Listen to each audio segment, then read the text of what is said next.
The story of the railways began a century and a half ago. In no time at all, steam had conquered the world. Those days will never be forgotten. Everyone called the locomotive the Iron Horse. Steam was alive and kicking.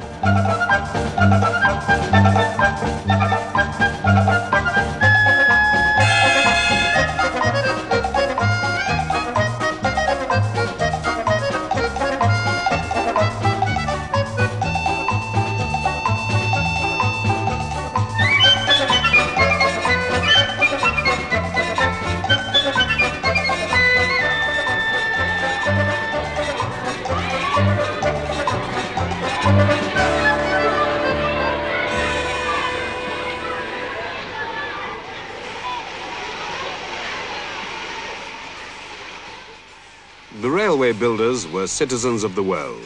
As their inventions took shape, mercifully they could never have foreseen the end. Their creations seemed everlasting symbols of power. Great locomotives became famous as the heroes of myth and legend, and were so named. King Arthur, Nelson, Columbine, the Flying Scot. Now they are becoming a legend themselves. As the age of steam passes, its tumultuous vision fades.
The railways changed the face of England. We became bound together in a web of iron which held us in its grip for 100 years.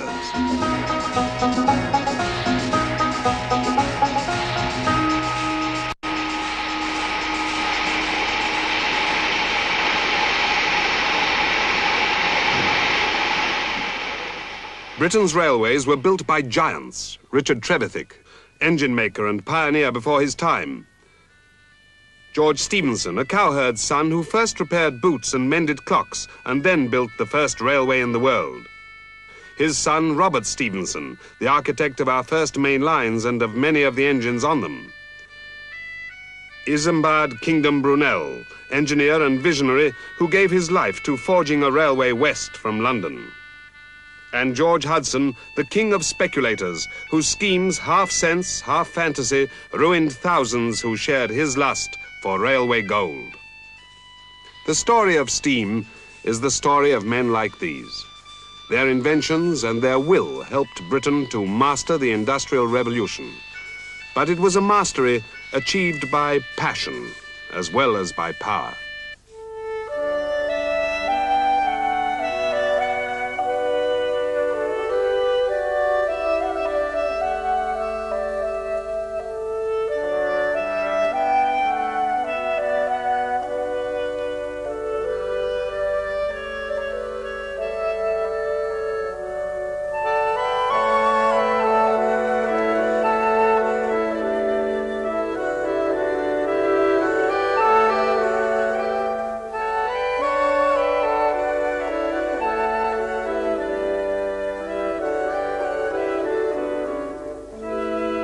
We made our engines pretty and stylish things, dressed in feminine clothes.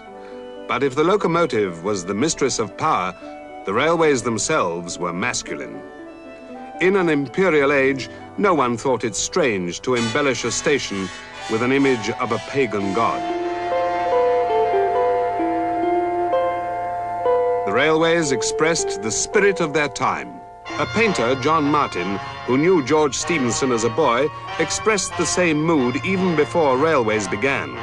What he saw in imagination, the railways soon provided in reality.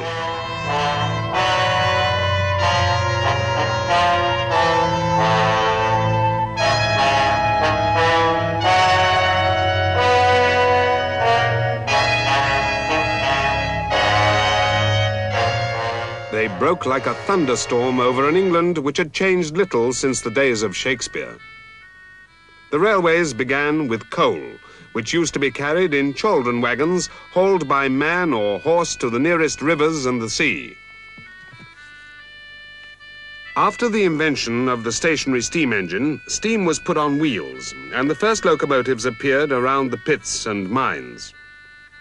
Yet few people understood what was happening, and when in 1808 Trevithick built a circular railway behind a fence close to where Euston Station is, no one thought much about it. But meanwhile, the north of England had become an industrial centre. By the second half of the 18th century, the country round Newcastle was thriving on its coal, wagonways, and access to the sea. The railways were made in provincial England and left their mark there. As early as 1726, a local mason in County Durham built one of the world's finest dry stone bridges to carry a wagonway from a nearby mine. His arch spanned 100 feet and still stands as proudly as any cathedral. On the Northumbrian coast, along the Tyne and Tees, they built massive wooden platforms called staithes, which stood high above the ships. From these, the coal poured directly from the wagons to the ships below. These staithes are still built on the same coast, and the old chaldron wagons, which were invented before steam existed, are still in use here and there.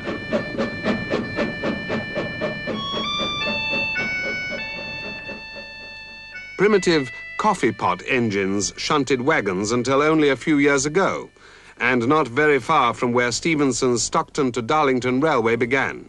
Steam was built to last, and so it did. It has clung tenaciously to some of the oldest railways in Britain. Powerful locomotives still work in the hills of Northumberland and Durham, climbing 1,000 feet from the sea to the steelworks. The railways developed so rapidly, within a few years of their birth, they got to the highest points they ever reached. Within 20 years, they had transformed the whole of England. The railway revolution was the work of a few great men. George Stephenson was born in a cottage near the village of Wylam, 14 miles from Newcastle. But by 1813, two pioneers, William Hedley and Timothy Hackworth, had developed the locomotive into a machine with a practical use. Hackworth also lived at Wylam, and the Wylam Dilly and the Puffing Billy became the first locomotives to achieve fame. Seeing machines such as these, George Stephenson was the first young boy to want to be an engine driver. Soon he was building engines for the mines. Stephenson took the locomotive as he found it, and with the latest skills developed by smithies and foundrymen, made the thing work better. He built this locomotive for a colliery in 1822. It was still working in 1912. But at the time, there was nothing one could yet call a railway. "I will do something in the course of time," Stephenson said, "which will astonish all England." There is little in the Black Country west of Darlington to suggest the great events that followed. A few crumbling bridges and embankments, some square stones which were used for railway sleepers. A line of houses on a ridge with an arch in the wall where a winding engine house used to be. A few railway cottages, and beyond a stone shed like a chapel where locomotives were built for Stephenson's famous Stockton-Darlington line.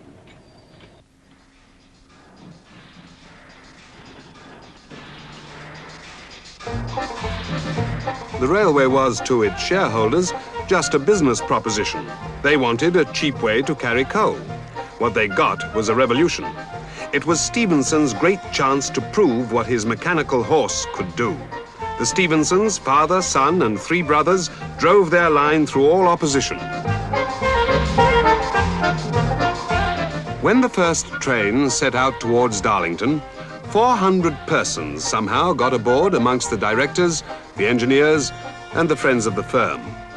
Bearing its enthusiastic jumble of passengers and coal, Stephenson's locomotion lurched in triumph towards its goal.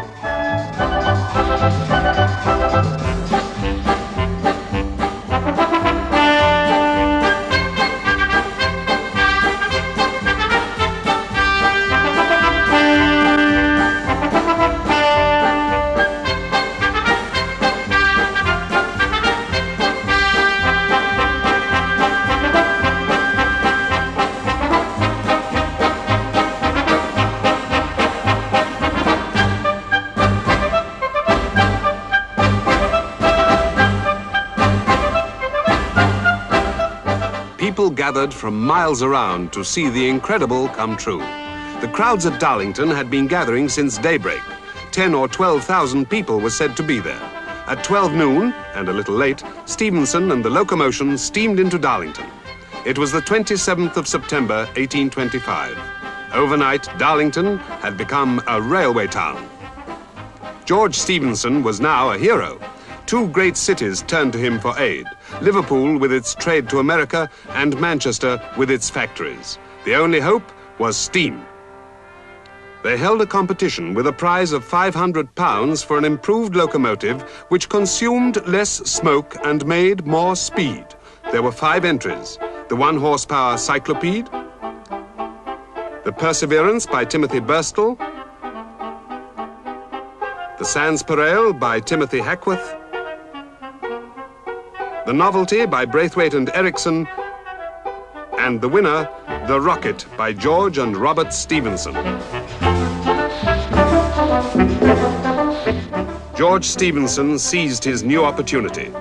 It was his skill and persistence, and this alone, which found the ways and means to build the cuttings, tunnels, viaducts, and the 63 bridges which brought Liverpool and Manchester together.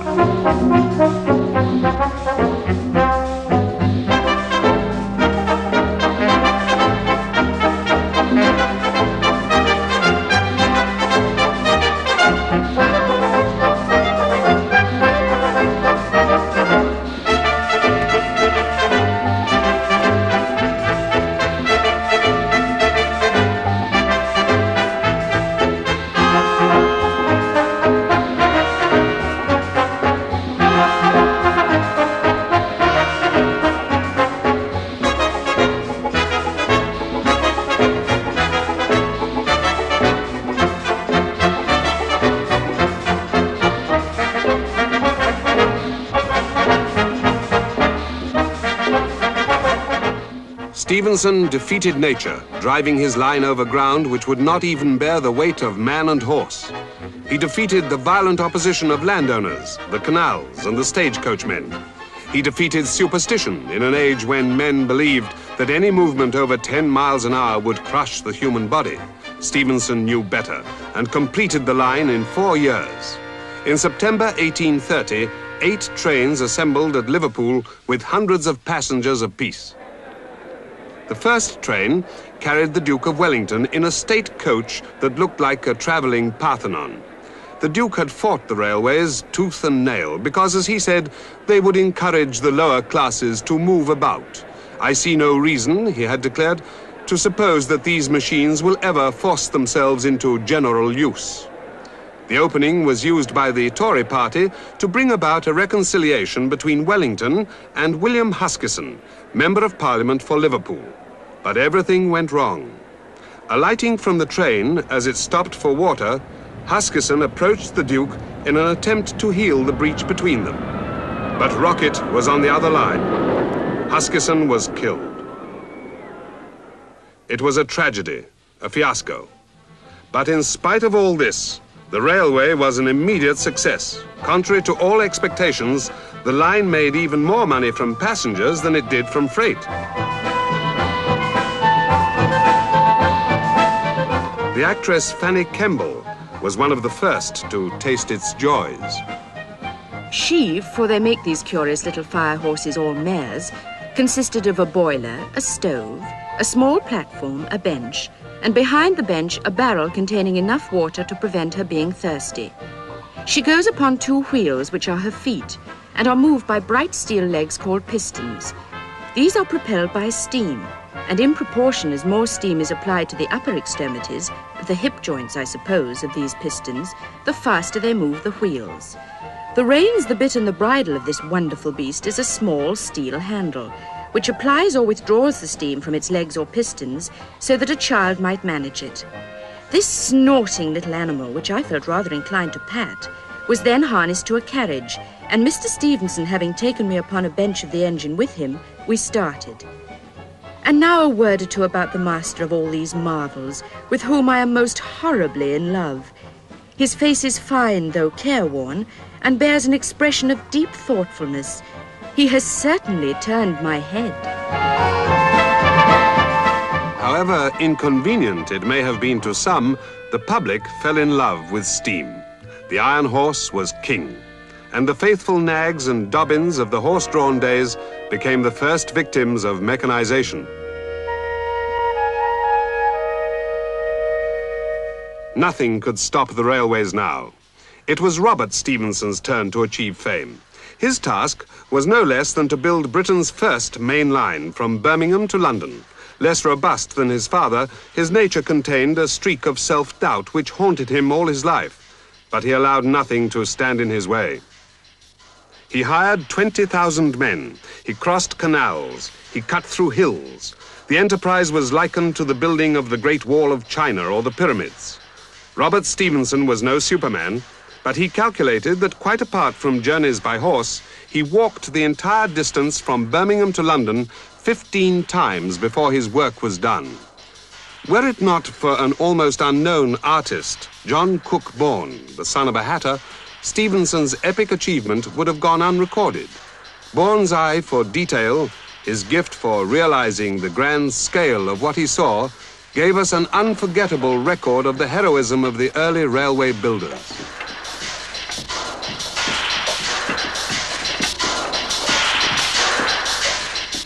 In London, the upheaval began at Camden Town. To Charles Dickens, it seemed as though an earthquake had hit the town. Traces of its course, he wrote, were visible on every side. Houses were knocked down, streets broken through and stopped, deep pits and trenches dug in the ground, enormous heaps of earth and clay thrown up. Everywhere were bridges that led nowhere, thoroughfares that were wholly impassable. There were 100,000 shapes and substances of incompleteness, wildly mingled out of their places, upside down, burrowing in the earth, aspiring in the air, mouldering in the water, and unintelligible as any dream.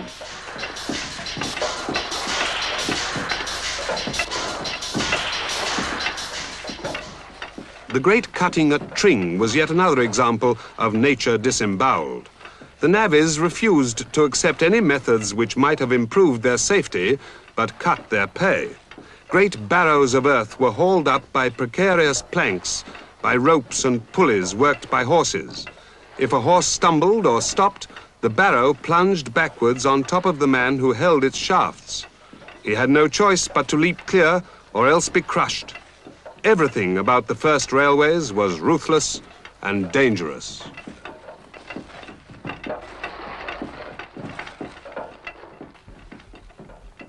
Near Northampton, George Stephenson attempted to drive his line through a hill by means of a tunnel 1.5 miles in length. Many feared that even if this could be done, the passengers would be choked to death by fumes or driven out of their senses by the noise and darkness within. It seemed impossible.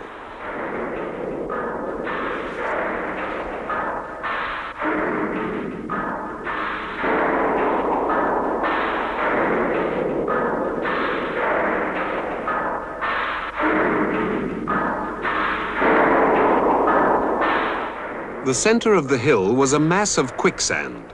Disaster faced Stephenson as contractor after contractor fell ill and threw up the job. The directors of the line panicked, but Stephenson was not to be stopped by a mountain. 1,200 men, 200 horses, and 13 pumping engines were thrown into the battle. In 19 months, the hill was sucked dry. The men who built the railways were as tough as their jobs. The aristocrats were the navvies. They were recruited from the Highlands of Scotland, from Ireland and the sea walls of Norfolk. They had built Britain's harbours and canals. They consumed 16 to 18 pounds of beef a week. They drank white beer, a fiery liquid distilled in the tunnels, and they slept 10 at a time in huts of turf beside the line. People likened them to the mercenary armies that followed Napoleon over Europe. They used odd names like the Duke of Wellington, Catsmeat, Mary Ann, and Happy Jack. And these were the only names they would answer to. They were paid 2 shillings and 6pence a day.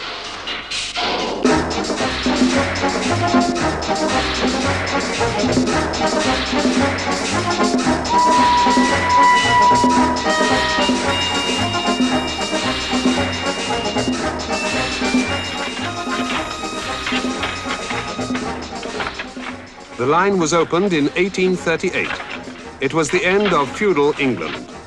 When the Cubitt brothers raised their arch at Euston, it was a tribute, modest in the circumstances, to the triumph of steam.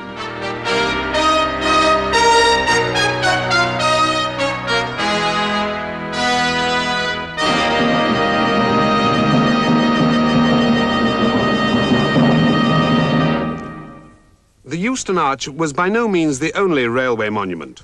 Whilst Robert Stephenson was building his line to Birmingham, another even greater work was on the move. Brunel's great broad-gauge line to Bristol.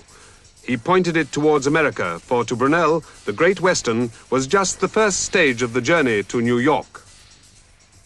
He was a man of extraordinary imagination, yet he had a complete mastery of the smallest practical detail.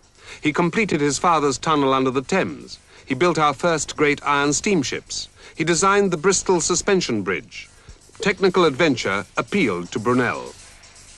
His massive bridge across the River Tamar at Saltash was the most daring of all his works. It was said of him that he could make an engineering epic, but not a sonnet. His career was always the center of controversy, and few civil servants or bureaucrats would dare employ him now. He was the most vivid and flamboyant of all the apostles of steam, and it was characteristic of him that, sick and near the end of his life, he was drawn across his bridge on a truck on its opening day.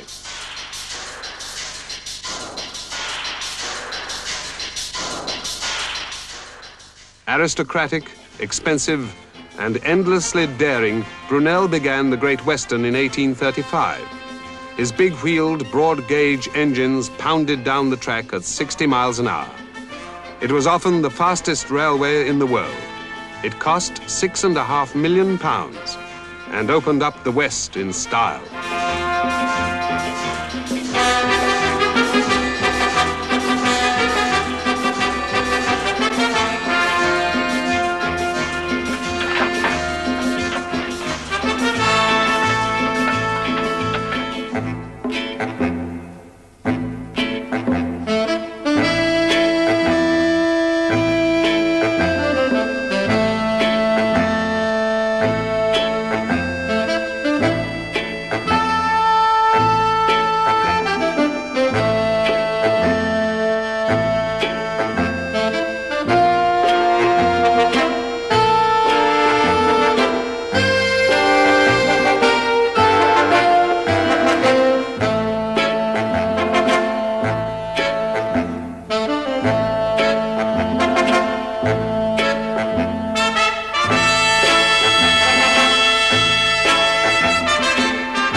By 1841, the line from London to Bath and Bristol was open all the way.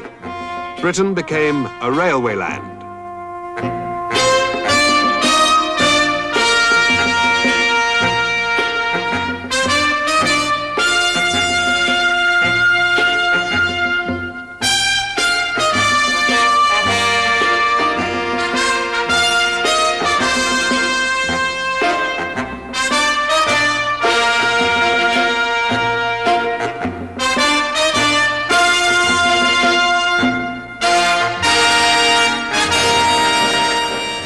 It was the beginning of the end for rural England.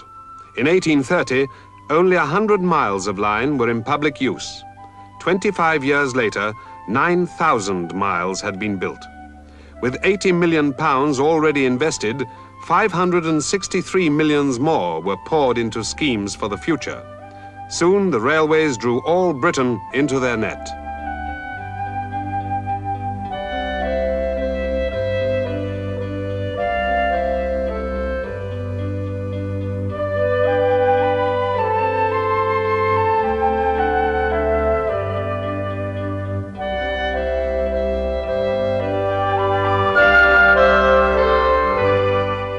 The railways were planned so as to keep the works of man in harmony with nature. Though at the time many deplored their presence, in the end few could deny the poetry and the drama they brought to every corner of the land.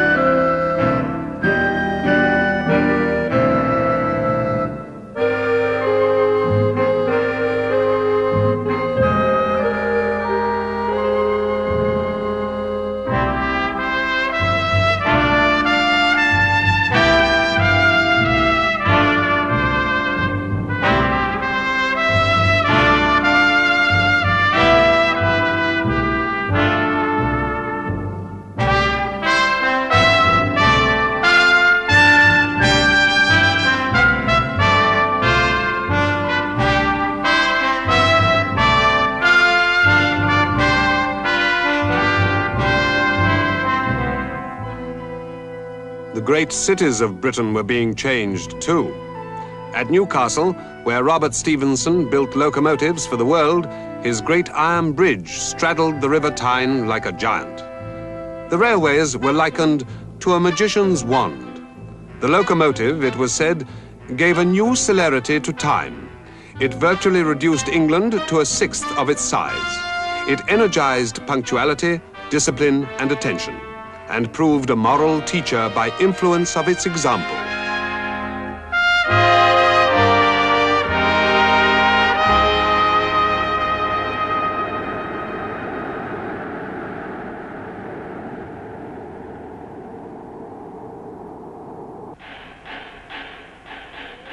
Over the years, the railways became bright symbols of industry and labor.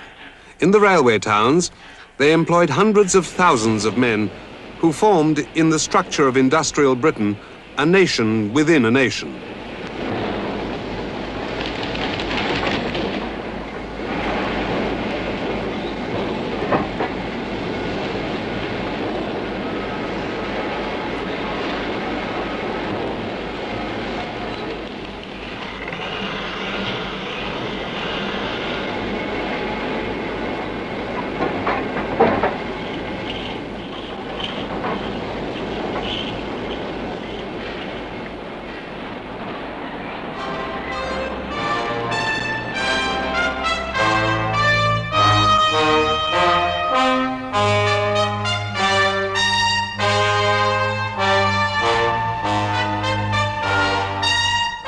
The public relished the brave spirit of steam.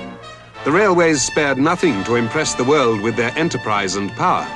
They engineered a massive image which endured far beyond the Victorian age. Stone and metal was thrust into the air with all the assurance and not a few of the trappings of the castles and cathedrals of earlier days.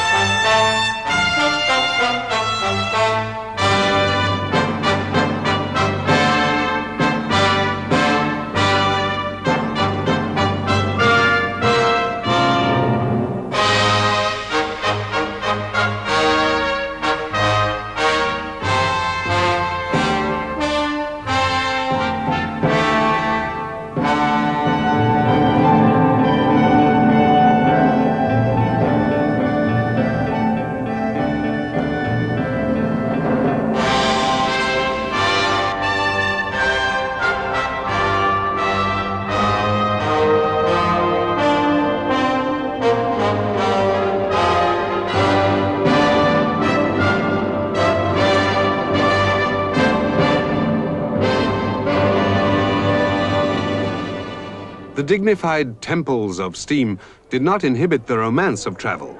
The Duke of Wellington had been wrong again. People loved the railways.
Firmly rooted in the life of Britain, the railways expanded for a century and more.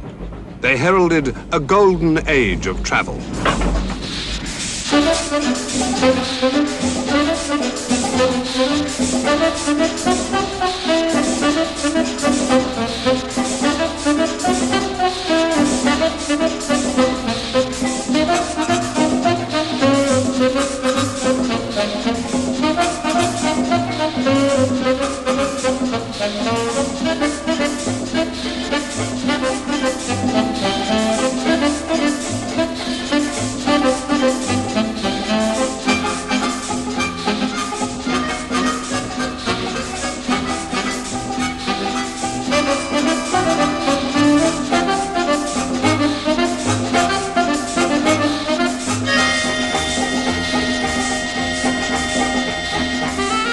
Alexander Anderson, poet and platelayer, got to the heart of it when he wrote, "Hurrah for the mighty engine as he bounds along his track. Hurrah for the life that is in him and his breath so thick and black.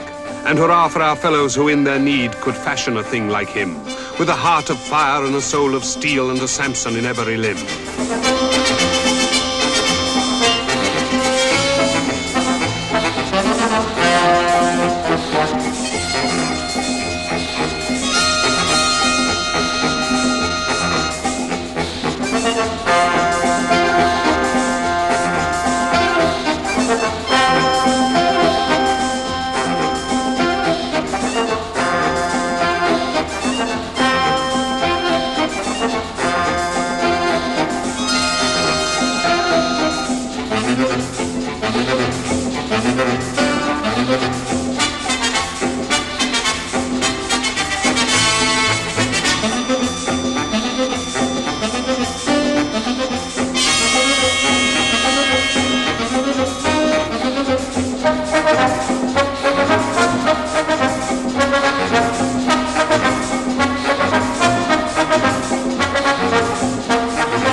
But steam overreached itself.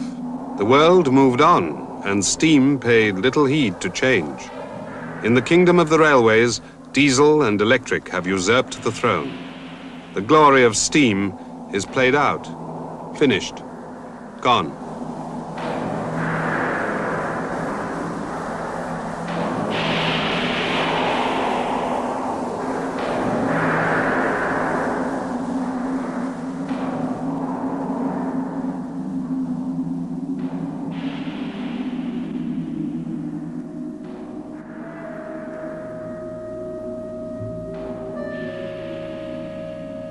An engine driver's epitaph could well have been written in a graveyard such as this, at Darlington, where it all began.